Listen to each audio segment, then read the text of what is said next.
It's tough. It's tough to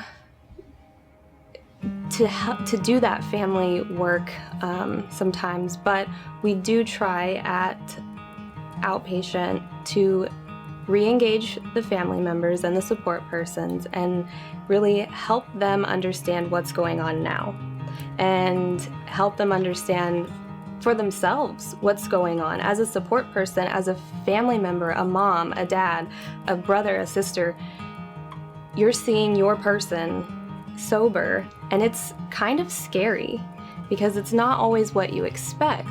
Sometimes we don't know what we expect, but sometimes it's scary to see a whole new person in front of you and not really know how to react and be scared. A lot of times there's this fear of, I don't want to say the wrong thing, I don't want to do the wrong thing, I just want to be supportive, but I don't know how. So we can be that resource in that time.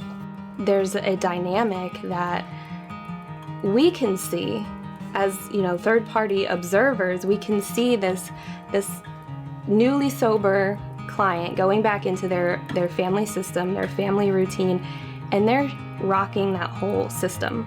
They're throwing everything off, and it's a good thing. A lot of times that dysfunction needed to be addressed, but it gets a little messy before it gets better, before it gets smooth. There's some tension, and our job at Outpatient is to help the families see that, kind of hold a mirror up to them and say, this is what's happening, and this is what we see, and here's how maybe we could help smooth some things over.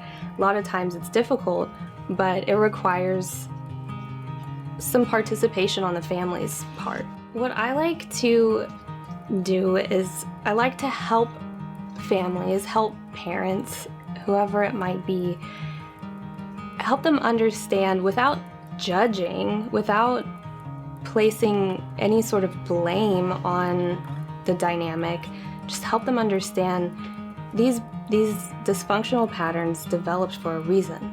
They served a purpose, and maybe they were protective when your loved one was drinking or using or active in their addiction, but now they don't serve anyone. So helping the families understand it's okay to change. It's okay to let go of some of the old patterns, and it's not your fault.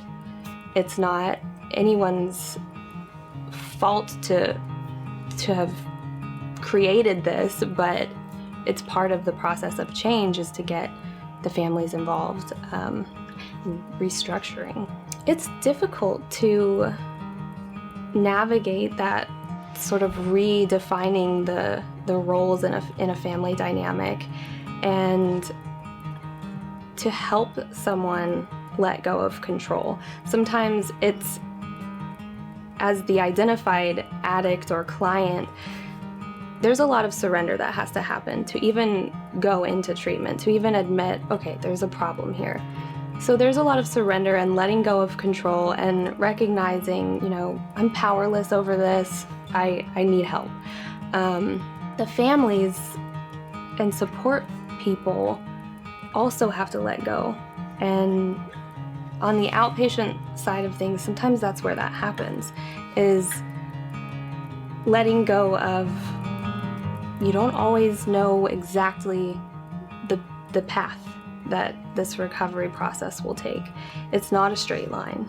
It has twists and turns and obstacles and setbacks, and sometimes that's incredibly scary for a mom to not know, okay, well, what's the next step? I want to tell my son, my daughter, here's how you take the next step, but I don't know. And that's scary. So letting go of that control can be a huge task and also a huge blessing once it's done.